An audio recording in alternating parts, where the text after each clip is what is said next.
So we thought that we've had a couple of conversations. I know we're going to be posting this out to social media and, different venues. And we thought that we would shift gears and talk just a little bit about, this future of work in Canada. What is this AI skills and what is that landscape going to look like? So I thought I would start by just sort of sharing some observations that we've seen so far just in 2026. And again, after we've posted, we can put all of our sources, or if people Yeah. want to reach out for more, they can reach out and get to us, ask us to share where do we get our information from. But so what we're seeing so far is that AI is being mentioned in job postings, which is it's nearly doubled since in 2025, Right. signaling a rise in expectations that people will actually have these skills and use them. We know that a lot of Canadian businesses are slow to adopt in using AI. And, this one thing you can kind of look at this, and this is the way we like to frame things, is that there's a shift ahead of us, right? There's a shift ahead of us, not behind. The opportunity is still there. And that workers are actually wanting more skills than what employers are potentially training for. So there's a readiness gap between workers wanting to use these skills and have these abilities versus employers being able to train them. And so, why don't you share your thoughts there as well? The So, other observation you noted. yeah, Lisa, like what you said makes total sense to me, considering that I had this opportunity to get into this AI world, which is just new out there, right? Last year, getting into a AI e-commerce centric startup and being part of it kind of gave me that opportunity or a situation where I need to understand what is what. Though I was using ChatGPT, I was probably asking it some questions, generating some images and stuff and experimenting. It eventually happened that it became part of operations for the day to day work, right? I'm using it for research, I'm using it for some social media calendar preparation, or one day I'm using it to do a sales pitch related content. So the use cases started to get diversified and it was even seen across different work spaces, right? So I do see that there has been a rapid transformation in which in a way how AI has become part of the workspace, and parallelly the way the AI industry is developing, like Anthropic or OpenAI or Google, these people, how they are advancing in their features and their outputs is making it much more easily consumable for people like us and Yep. professionals. So I kind of see what you're trying to, look at the transition of how AI is getting into the workplace. One aspect, like keeping in the experience of using AI and also seeing the trends out there, I do see that there is two kind of roles which is getting, seen in a very high level. Like, there is one which is like a AI augmenting roles and other is like AI competing roles, right? Okay. If you widely look at it. Now, the thing was like in the beginning, we were using AI for some tasks, like, and those were like, the basic tasks of the day, Yeah. like email generation or probably like some content write up. And there was some where AI was doing end to end without the interference or need of a human in between. For example, we can look at probably like a graphic designing kind of a thing. It can be just a normal social media post, like an image post, or could be like even a front UI of a website, like a design of a website. That was being earlier done by you know, a creative graphic. And today it's become like AI can spin that off. And that's where we look at this competing kind of a thing element, Okay. because that particular designer who had specialized in his creative thought process and the ability to look at a brand voice and generate some content with quality content strategy is being done today by Right. AI end to end. There are different tools like, the Google has Nano Banana, which is popular, and there are many other tools similar to it. So on the other side, what we also see is a trend where there is a need of that human intelligence as part of that layer, which Yep. is like coding probably.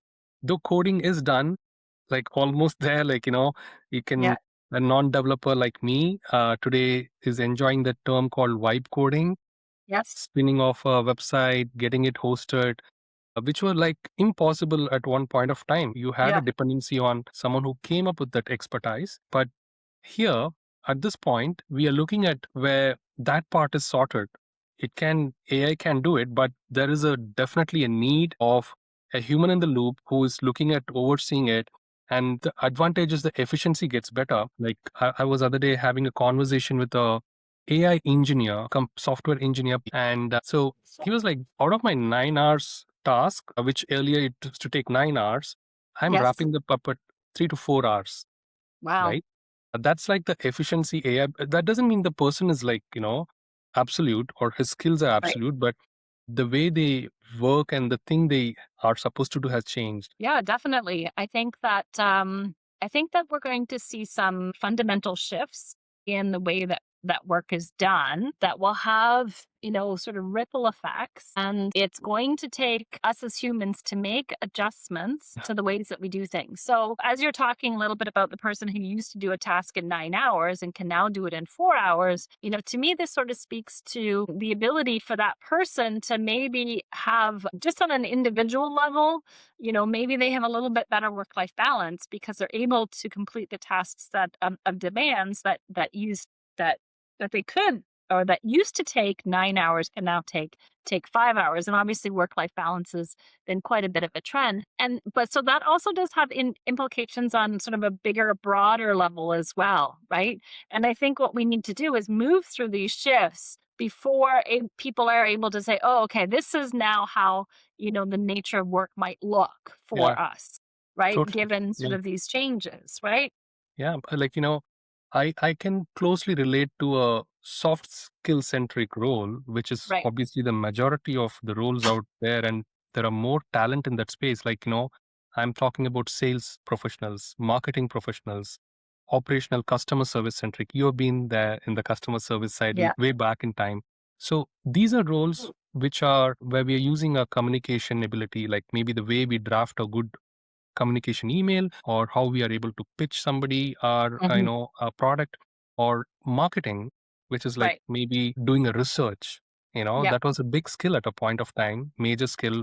Research on the market, research on the product, research on the ICP or the persona of a customer, and create content strategy, generate social media post, generate video, generate images. And there were people specifically skilled in each of this role. Today, the thing is, most of these skills can be taken care by an LLM with their interface, and people are using it. It's bringing efficiency for the individual, for the business. But like you said, it is on the bigger picture. If you see, there is going to be like some different way of looking at the roles itself. If Right. this is moving in that direction, businesses are going to question, like, okay, probably you would have been able to do that in 1 hour or 30 minutes, which earlier took you 4 hours. Right. So there are going to be Yeah. some serious questions. I think individuals will ask themselves, professionals, and even business are going to ask themselves. It's going to be interesting to see how that's transforming, and it's going to make some changes. Yeah, definitely. And I think on both ends, I think, we're living through a period of sort of the kind of the growing pains of things as well, because as you were Yeah. talking, it's easy to think, oh, we can get all of these efficiencies through all of these different places. One trend which we can see because of all the rules which I mentioned, kind of which I can relate to, there is a potential chance of pressure on the entry level positions, right? The junior level positions. It's the trend is seen in the software, development Right. side, the tech industry especially. I can see it. I have students whom I have interacted with who have just completed their graduation. They graduated recently. They're looking for entry level jobs. Even marketers who are just out of the institute now on a regular day, like maybe like 2 years back, these people would have been picked up into the an organization and trained on a basic role, like get this particular feature code done, let's check, and somebody would have mentored them and slowly transitioned them into a junior Right. developer or a junior marketer. But Right. today that junior role is taken by an agent, AI agent, right? And probably the manager or the senior manager is orchestrating that part with some couple of agents. So that's Yeah. going to be difficult. Like what used to happen in the career side 1 year back is probably not going to happen moving forward. Do you see that kind of Yeah. trend? Yeah, potentially. I think there'll be a demand in the skills that are needed, right? Where an individual might come in and do routine data entry. Now they're being asked to do a little bit more of that complex analysis. And so the things that we used to see as sort of being entry level positions, now kind of get raised up, And and the expectations, change. And so then it's a whether or not are the institutions that are training people prepared to help sort of level up those skills, or is it, does it fall to the workplace, or does it fall to the individual? There's going to be some growing pains, like I said, mm, kind of managing all of that. We and definitely see the trend of more of automation and sort of some of those routine tasks, but I also think that that requires infrastructure to be properly set up in order to do that, right? And so, the last place that I worked, they had fairly archaic systems, and the okay, infrastructure wasn't there ready for it to sort of be able to handle all of these complex pieces. I know that they're going through a transformation, right. to sort of change that, but it's so that's going to be sort of that's the push and pull, right? Of Mm, the shift in technology, and then the need to compete and to attract people, right? So it yeah, kind of blending these two trends together, true. it's the automation of kind of routine tasks that used to be assigned to sort of entry level positions, but now the requirement is that people are looking to have people a little bit more job ready to be able to do that. So yes, that gets rather interesting as well. Yeah, Lisa, like, I when I look at it in a particular aspect of the career transformation which is taking place, right? Like we did talk about this, like business are going to look at it differently. They're going to Right, look at their organizational chart differently. Their spendings, hiring spend differently, the roles they want differently. There could right, be potential chances that part of that budget is going to go into AI infrastructure, which would definitely help them to reduce their overall cost beyond time. They might save on benefits, they might save on other aspects, taxes and things. And it's also efficiency because it's when like bigger organization do it, like the Fortune 100 or so, then there are going to be like people who are going to follow that trend. Okay, right. we should not be left out. Let's do that strategy, which is being done Yeah. by those guys. So when organizations are going to do it, I believe it's like easier, but compared to individuals, I feel like we need to accept that change. It's happening because we are prone to be comfortable in a particular way of Mm, work. There is a lot of things moving together pieces. There's personal commitments, there's like benefits and other things which right, keeps us holding to it. And obviously it's also about a safety net that you're part of a community or a organization, and you can right, tell like I'm part of ABC or I'm right, working here, rather than saying that no, I'm not working, I'm on my own. So right. it's very difficult. Like, you've done that, Lisa. Like there is that comfort of being in that space is very not easy for all. So I see like as professionals, they may have to look at it in a way that they are prepared for it rather than they get washed by a wave so that they Right. can surf the wave, instead of Yes. getting washed by the wave. So there's Yes. going to be like kind of job creation, definitely. I see Yes. that particular trend. Like I said about the AI trainers. They're calling it as Yeah. AI trainers. They're not the trainers who are training people. This AI trainers are training the LLMs. Okay. So that's kind of a trend which is coming through. Then there is a trend of orchestrators who are Right. basically managers or even people who can lead that orchestration of agents who have that AI skill sets. So that could be one section which could move, especially on the software side, which I heard in one of the workshops I attended at Google. Right. They One of their representative came up with this futuristic trend that there is something going to be like known as the forward deployed engineer, Okay. or the term is FDE, which has been coined Okay. out. And these are people who are going to be, it can be even a junior developer, maybe, right? Okay. It doesn't matter, like, it depends on their skill sets in the end of the day. They are going to be the people who are going to go into enterprises and implement AI or Yep. understand what is the current state of their AI infrastructure and transform that into much better state. So because there Right. is more adoption needed. So these are like trends. Maybe some Yes. jobs will get absolute, Yes. right? Some Yes. roles will get absolute, but they are Yes.